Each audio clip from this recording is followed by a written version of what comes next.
Welcome to the Great Detectives of Old Time Radio. From Boise, Idaho, this is your host, Adam Graham. If you have a comment, email it to me, box13@greatdetectives.net. Give us a call. The number is 208-991-4783. And become one of our friends on Facebook, facebook.com/Radio Detectives. Well, today's episode of Sherlock Holmes is brought to you by the support of our listeners. And I want to thank Susan for her support, and we've sent along access to the premium site, as we do with all donations of $7 or more.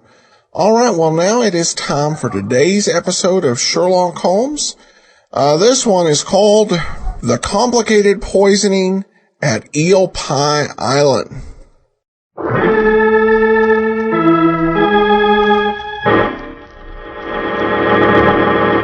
From New York City, the makers of Clippercraft Clothes for Men and 1,036 leading retail stores from coast to coast present the world's most famous detective, Sherlock Holmes.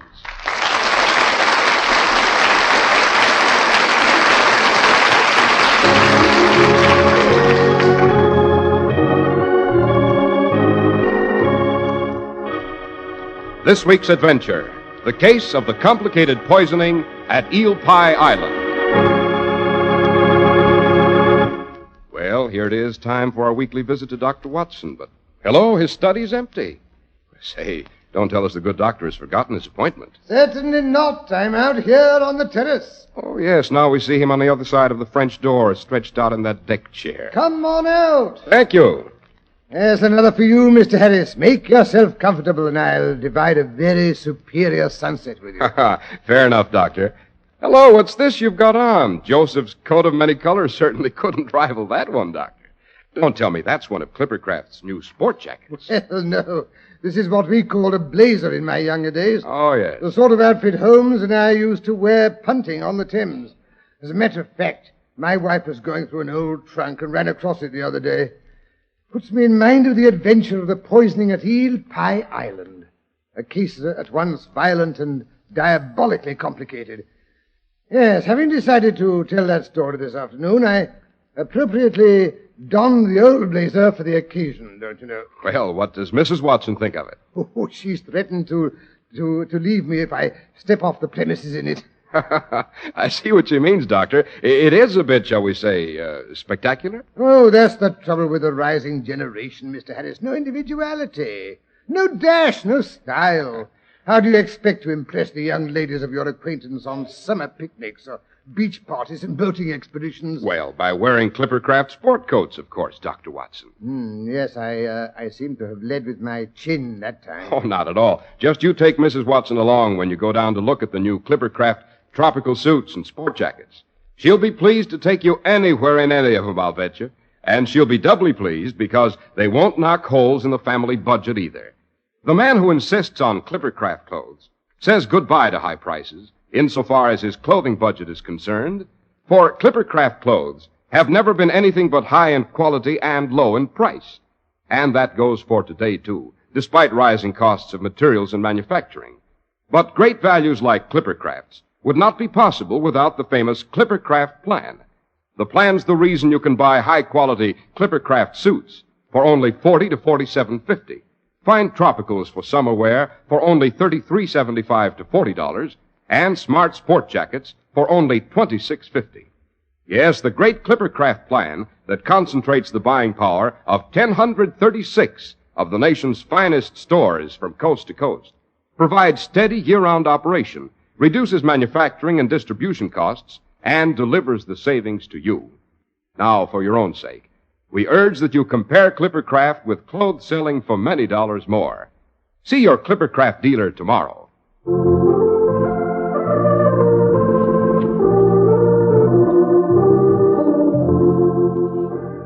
Now, back to the fatal poisoning on Eel Pie Island. The title sounds indigestible to begin with, Dr. Watson. Eel Pie Island. Look, is there really such a place? Oh, the ignorance of the man. If you'd ever been boating on the Thames, you'd know it well. Yes, Eel Pie Island lies in the prettiest stretch of the river between Richmond and Hampton Court. Furthermore, it has a very popular inn which is famous for its ale and its eel pie. Oh, naturally. A cold, refreshing mug of ale after a pull up the river in the hot sun and a delicious slice of cold eel pie. I could certainly go over the first item, Dr. Watson, but I'm not quite so sure about the second. You know, Mr. Harris, that's exactly what Holmes said some 20 or so years ago. It was Sunday afternoon, and Mary was expecting some relatives for tea. Noticing my agonized expression, she handed me this blazer and suggested Holmes and I go for our annual June boating expedition up the Thames. Consequently, 4 o'clock found us in a 4-oared skiff, briskly skimming past Ham House, the Jacobean seat of the Earl of Dysart, back in 1610, of course. Oh, obviously. Yes, we were skimming. Holmes was as fresh as a daisy after a mile's pull up from Richmond. I'm afraid I had begun to melt.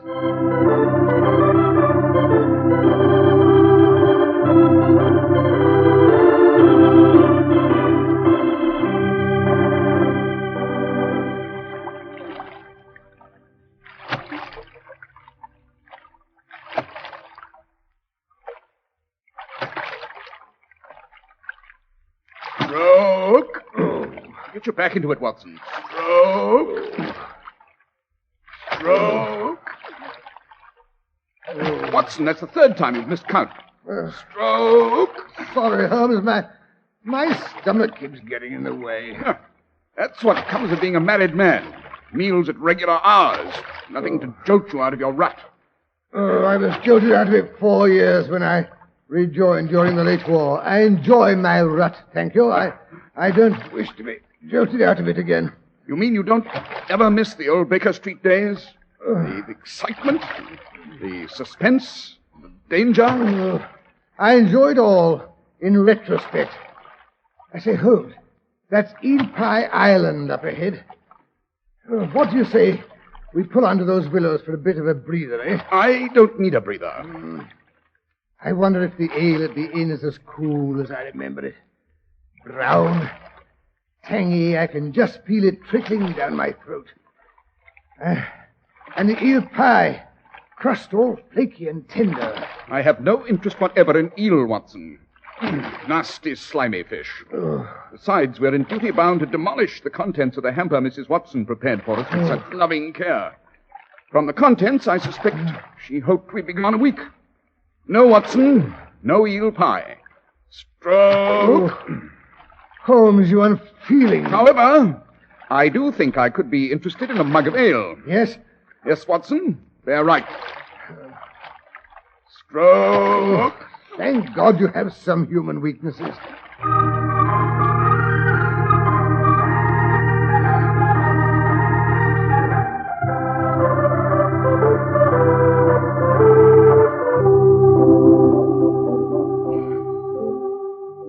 There we are, all tied up in shipshape. Watson, you unpack the hamper while I go for the ale. Oh, no, don't bother. I'll go. I want to stretch my legs. No, Watson, I'll go. I thought of it first. Oh, so you can have an extra mug while you're waiting.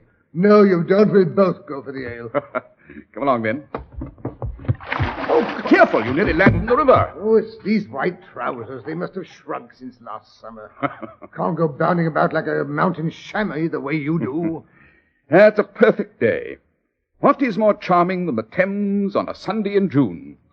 The little boats filled with the flower of the countryside, the dainty parasols, the airy dresses, the lacy petticoats so coquettishly displayed. I thought you were supposed to be a woman-hater. I was admiring the scene quite impersonally, Watson, from the artist's viewpoint. Yes. I have artistic blood in my veins, you know, on my mother's side. Oh, balderdash. Help! Help! I've been poisoned. Holmes, did you hear that? Yes, it's the fat woman in the purple bombazine of the next punt. She's managed to terrify completely the little wispy man who's her escort. Walter, you fool! Get a doctor. You want me to die? I'm a doctor, madam. May I be of assistance? Oh, yes, please. Please help us. My sister thinks she's been poisoned. I know I've been poisoned. It's in my tea. I just made us a nice pot of tea. It was quite all right, Minnie. I drank some too, you know. My cup wasn't all right. It tasted bitter. Then why did you drink it? I didn't. Just a mouthful. Oh, my stomach. The pain in my stomach. My neck felt stiff all day. The pain in my stomach. Here, the diaphragm, it's contracting. I shall want hot water. The tea kettle is still half full. I can light the spirit lamp. We haven't time. Salt. Have you some salt or mustard? We have both. Minnie always brings everything. Good, we shall have to give her a good emetic. Clean out her stomach. An emetic? No, I won't take it. I won't. Minnie, don't.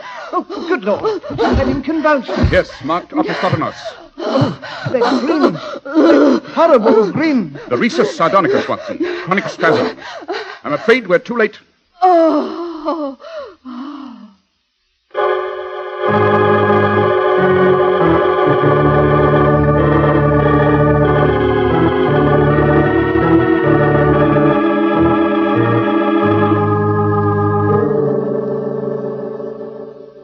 Oh, dear. I do wish the police or the coroner would get here. It seems so awful to leave poor Minnie stretched out in the boat. Oh, with that dreadful grin on her poor dead face. If only she hadn't suffered so before she died. She was very fortunate, Mr. Weatherby. Walter Weatherby. Minnie was my sister. Miss Weatherby was very fortunate, Mr. Weatherby. She died remarkably fast, all things considered. If she'd been a younger, stronger woman, death might have been delayed for hours, even days. I take it she had high blood pressure and a weak heart. Yes, sir. And diabetes, too. We all have it in our family. That is, all but Robert. Oh? Thank heaven she went quickly. I can't bear to see anyone suffer. I can't even bear to kill a fly. The only reason I keep that vermin killer in the potting shed is because the nasty things have been destroying my tulip bulbs, don't you know? Oh, so that's where the strychnine came from. What strychnine? The strychnine that made your sister's cup of tea taste so bitter. Of course, Holmes. That's what brought on those convulsions. Strychnine. They're quite typical. Were they, Watson? But of course, the gasping for breath, the protruding eyeballs, the rigidity and convulsions. But there couldn't have been any strychnine in the tea. I drank 4 cups myself. Tell me, Mr. Weatherby, did your sister have anything in her tea that you didn't share? Cream? A drop of rum? Bit of mint? No, nothing like that. We both took it weak with a lot of milk. Oh, Minnie did have strychnine, of course. That is saccharine, I should say. I prefer to go without sweetening myself. We aren't allowed sugar, you know, because of the diabetes. Saccharine, of course. She carried the pills in a box, a reticule? Oh, no, sir. She had a plain paper envelope. Here it is on the floor of the punt. Don't touch it. Don't touch it, I say. Oh, no, sir. Not if you say not. Hand it to me, Watson, with your handkerchief. Very well, Holmes. Empty. She used up all the pills, I guess. No wonder she had 6 cups of tea. Minnie did enjoy her afternoon tea. She did enjoy all her meals. Poor Minnie. Holmes, how do you account for the fact that the 5 previous cups were drunk without complications? Probably because only the 6th saccharin pill was poisonous and bitter. The shock of finding it poisoned, you know, to a woman with her heart. That certainly helped to bring on the convulsions. It was undoubtedly pure accident that pill was saved till the last. You say your sister suffered from diabetes, Mr. Weatherby. She doesn't look it. Oh, that's because my brother Robert took such good care of her, of all of us. He gives us injections of that new drug, insulin. They discovered it last year. It does wonders for people with diabetes, Mr. Holmes. My brother's been lecturing on it at all the medical schools all over England. By Jove, of course, your brother must be the famous Dr. Robert Weatherby. Obviously, Watson. Tell me, Mr. Weatherby, how long have you and your sister suffered from diabetes? Oh, only about 4 months. My other sister, Nellie, had it too. She died 2 months ago. Oh, dear, poor Nellie. She was really my favorite, you know. Too far gone for the insulin to do much good, I suppose. Oh, no, sir. We none of us had any symptoms of diabetes before last year. I did have my dizzy spells, of course, but we never thought it was anything like that. Oh, no. Thank heaven insulin was discovered in time for us. Not that it seems to have saved Minnie, or Nellie either. But surely you must realize that your sister didn't die of a diabetic seizure, Mr. Weatherby. Oh, no. Minnie went the same way as Nellie went, of poison. Only, I didn't do it. You must believe me. I didn't do it. I say, Holmes, here comes a boat. It's turning in here. Yes. It's the police launch. Oh, thank heaven for that. I thought they'd never get here. Hello there! Is this where there's been a murder? Well, well, if it isn't our old friend, the bellowing beagle of Scotland Yard, Inspector Lestrade himself.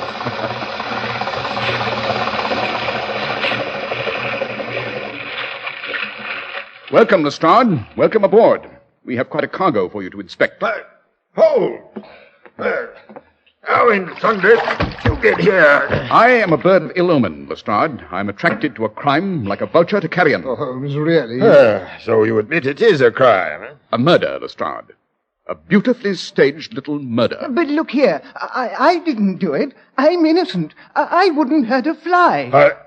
Oh, so it's Mr. Walter Weatherby again. And I suppose this is another sister you've done away with so you could inherit her share of the Weatherby bills? No, I didn't do it. I didn't hurt Nellie either. I swear I didn't. I know. You slipped through our fingers the last time. We had our suspicions right enough, but we couldn't prove anything. The jury thought you looked so meek and mild butter wouldn't melt in your mouth, so they brought in a verdict of suicide. And the poison was found in her cough medicine that time. Which poison, Lestrade? Strychnine, Holmes. What else gives people convulsions like the woman just had here, they tell me? This chap's got a potting shed of vermin killer all full of strychnine. But I've kept it locked up ever since Nellie killed herself.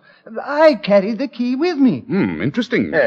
We don't need any of your fancy deductions this time, Holmes. This time we caught him red-handed. There was no one in the boat but him and his sister. He gave her a cup of tea and it killed her. He gave her 6 cups of tea, Lestrade. Only the last one seems to have contained anything suspicious. There it is on top of the hamper, and still 3/4 full. Oh, really? I'm surprised you didn't empty it out. I never tamper with clues, Lestrade. I merely point them out. It's up to you to draw your own conclusion. Well, don't worry. I've done that already. This Weatherby chap's guilty, and he won't wiggle out of it this time. By the way, Lestrade, what do you make of the wool scarf wrapped around the victim's neck? It's a hot day, but Minnie's wearing a purple scarf. Next, I suppose you'll tell me she wasn't poisoned, she was strangled. Oh, no, I wouldn't. I mean, I'm not strong enough. Minnie was suffering from a stiff neck. It came on this morning. Robert suggested that I take her out on the river to see if the sun would bake it out. Nevertheless, the scarf is significant, Lestrade, and the violent contractions of the diaphragm. Don't forget those. I suggest you have your best surgeon perform the autopsy. We won't need any autopsy if we find strychnine in that teacup. Oh, you'll find strychnine, Lestrade, never fear.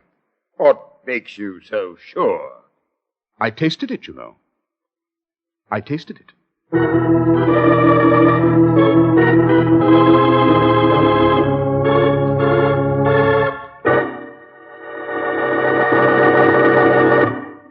Talk things over with any of the millions of men who wear Clippercraft clothes, and you'll soon find out why Clippercraft clothes have won more friends than any other label in America.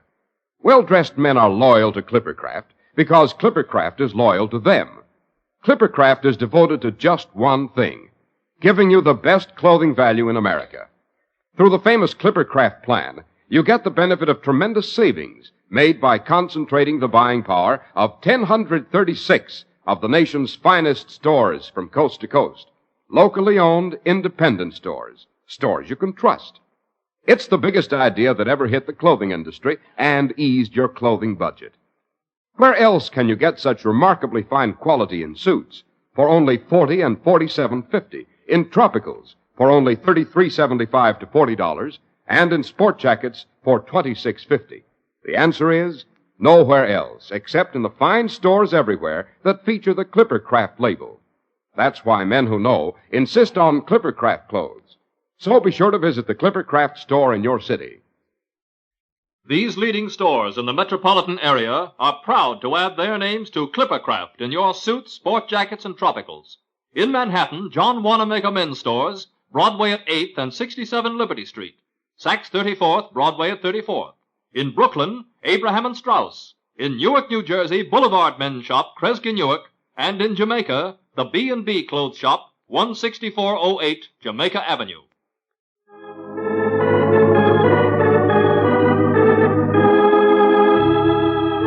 And now back to Sherlock Holmes and Dr. Watson. We find them in the waiting room of the famous Dr. Robert Weatherby. Watson is decidedly ill at ease.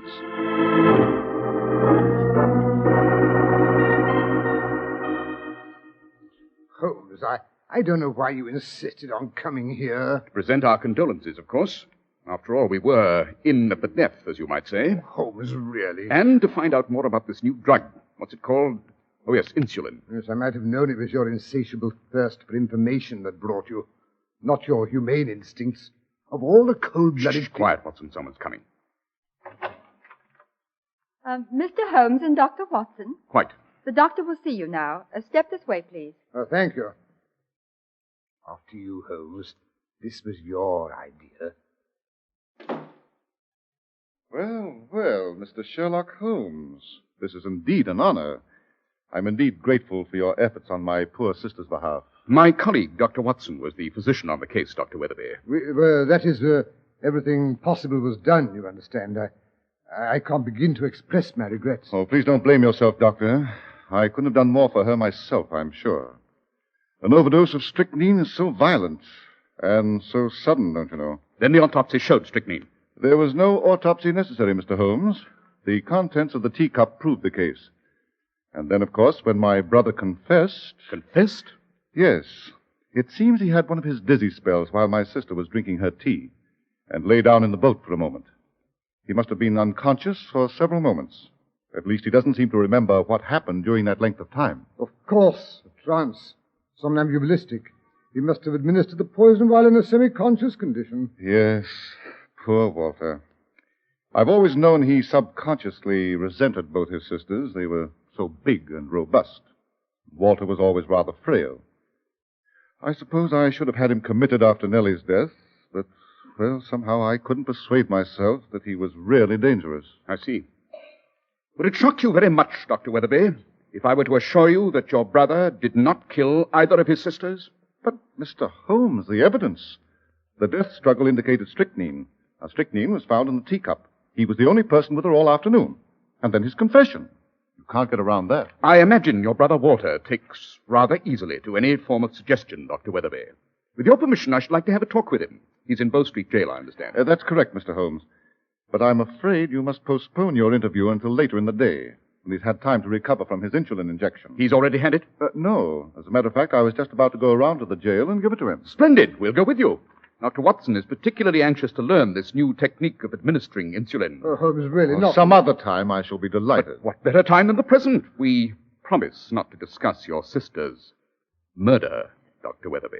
But I understand, well, that is, Scotland Yard is in charge of the case. Would they permit interference? Scotland Yard has learned it's always wise to allow me to interfere, Dr. Weatherby. It so frequently saves them from making fools of themselves.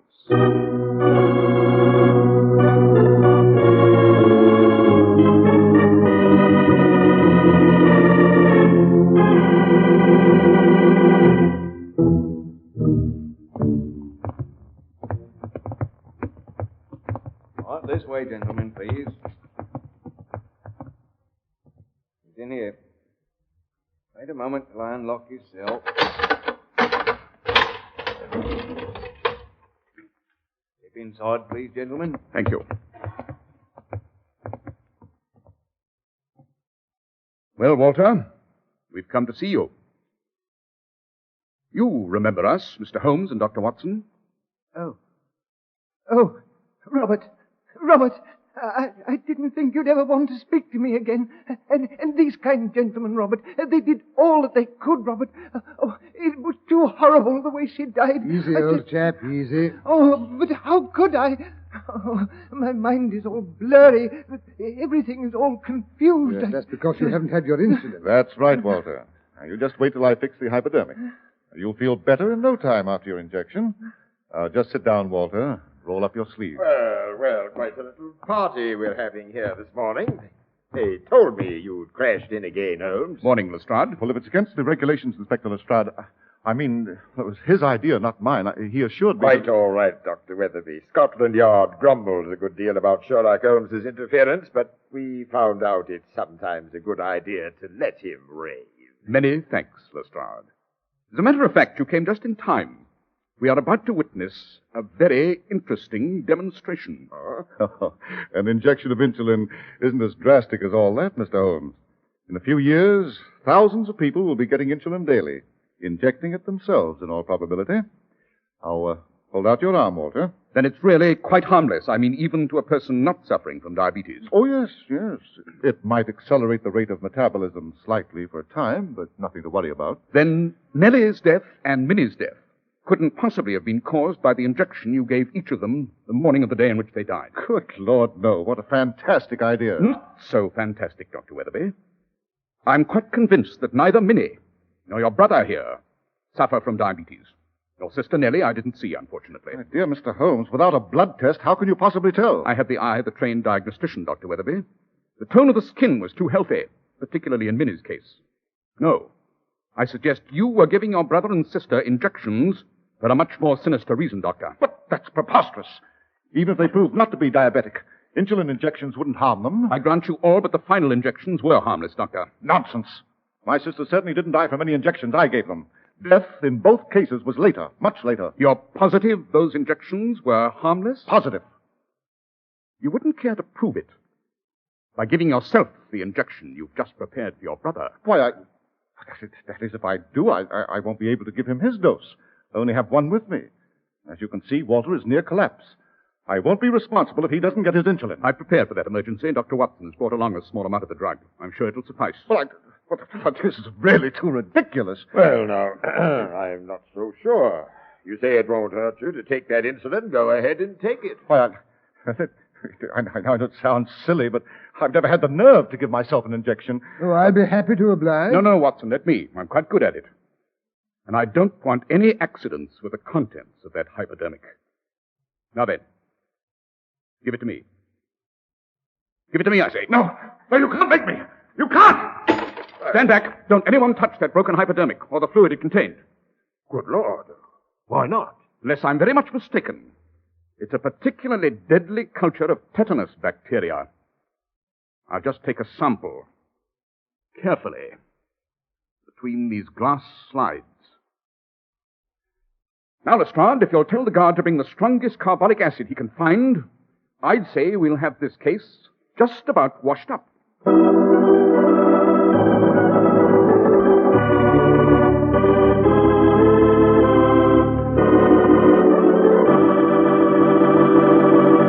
A nice fellow that Robert Weatherby turned out to be, Dr. Watson? But look, why the strychnine in the first sister's cough medicine and the second sister's teacup? Because the symptoms of tetanus poisoning and strychnine poisoning are so remarkably similar. Tetanus takes much longer, of course, to develop.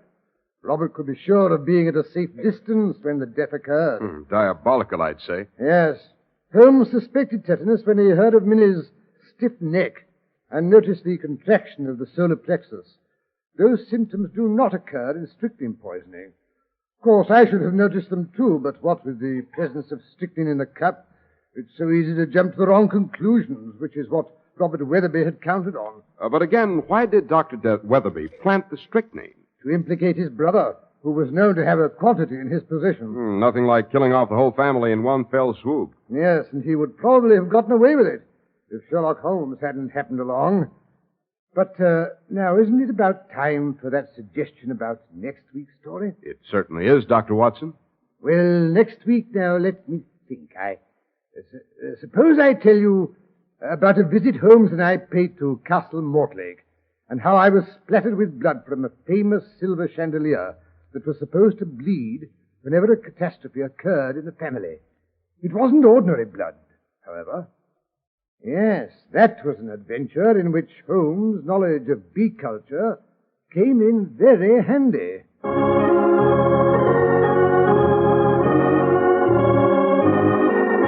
The makers of Clipper Craft clothes and 1,036 leading stores from coast to coast have brought you another in the new series of broadcasts featuring the world's most famous detective, Sherlock Holmes. Our stories are based upon the character Sherlock Holmes, created by Sir Arthur Conan Doyle. Sherlock Holmes is played by John Stanley, Dr. Watson by Alfred Shirley, and the dramatizations are by Edith Meiser. Sherlock Holmes is produced and directed by Basil Lochran. Special music by Albert Berman. If you don't know your Clippercraft dealer, write Clippercraft, 200 Fifth Avenue, New York City. Be sure to listen next week to Sherlock Holmes in The Case of the Bleeding Chandelier. This is Cy Harris speaking for Clippercraft Clothes. This is the Mutual Broadcasting System. Welcome back. I don't think I'd like eel pie.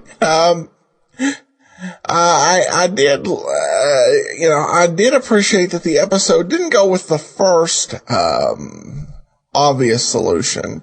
That was what Scotland Yard, went with. And, a much more decent, strategy of murder. But, after, T, didn't seem to be the answer, I think that the insulin injections definitely did. Of course, insulin is so widespread, it's interesting at all to hear it talked about as this kind of oddity. All right. Well, we do have a listener comment. This one comes from Christine, who writes us from Jamaica.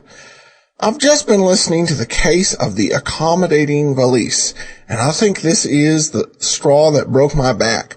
Honestly, I can't understand why they had to portray Watson as a total idiot. Wanted to use a stronger word, but I'm restraining myself. It was so obvious when the grandmother went into the bathroom. It was her coming back out as the cleaning lady or whatever she was, and Watson stood there, erming and ahming. Oh, seriously? I can understand why Holmes would be so short-tempered with Watson in this particular run of the series. I mean, how many years had Watson supposedly been hanging out with Holmes, and he's still clueless as he was at the beginning? Really? If he was that dim-witted, it's no wonder he kept hanging out with Holmes, because he sure couldn't make any money as a credible doctor. The writers of the new series of Sherlock Holmes should have tried reading some of the actual Conan Doyle Sherlock Holmes stories rather than just writing the adaptations. They clearly didn't get the essence of the Holmes character, the Watson character, or the relationship between the two. Although they've just about ruined this particular Holmes series for me, I'll keep listening to it because I'm just that addicted to your podcast. You rock. Well, thanks so much, Christine. I appreciate you listening over there in Jamaica. And I appreciate some of the frustration. This is not my favorite version of Sherlock Holmes, and I think that we've had better, and we may see a little bit better as time goes on. Though this particular pairing, there's going to be a few changes actually coming up in about 3 weeks. There are only 2 episodes left in this current season, and there will be some changes in writing, a new actor playing Dr. Watson in the next season. So maybe it'll make some positive difference. Some people think so, others not so much, but we'll see. And there's definitely, at least, I think, some value in some of the stories, which is why we opted to do these particular series. All right, well, that will do it for today. Join us tomorrow for yours truly, Johnny Dollar. Next Tuesday, we will be here with the episode of Crime on the Waterfront, and then back here on Thursday for another episode of Sherlock Holmes. In the meanwhile, send your comments to box13 at greatdetectives.net. Follow us on Twitter at Radio Detectives and give us a call, 208-991-4783. But from Boise, Idaho, this is your host, Adam Graham, signing off.